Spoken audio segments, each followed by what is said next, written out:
تحریک انصاف نے انتخابی نشان کیس پر الیکشن کمیشن کے فیصلے کے خلاف پشاور ہائی کورٹ سے رجوع کرنے کا فیصلہ کر لیا۔ تحریک انصاف کے مرکزی ترجمان معظم بٹ نے کہا ہے کہ الیکشن کمیشن کی جانب سے انتخابی نشان واپس لینے کے خلاف آج پشاور ہائی کورٹ جائیں گے۔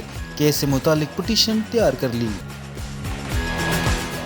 پاکستان پیپلز پارٹی پارلیمنٹیرین کے سربراہ آصف علی زرداری نے پاکستان تحریک انصاف کو الیکشن میں محنت کا مشورہ دے دیا۔ نواب شاہ میں آصف علی زرداری کاغذات نامزدگی کی جانچ پڑتال کے لیے ریٹرننگ آفیسر کے دفتر پہنچے اور جانچ پڑتال کروائی۔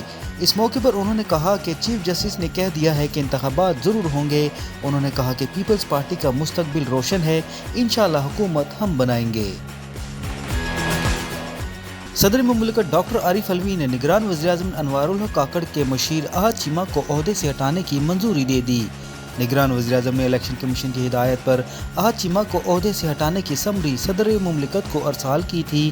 ایوان صدر کے مطابق صدر مملکت نے احد چیمہ کو عہدے سے ہٹانے کی منظوری دے دی۔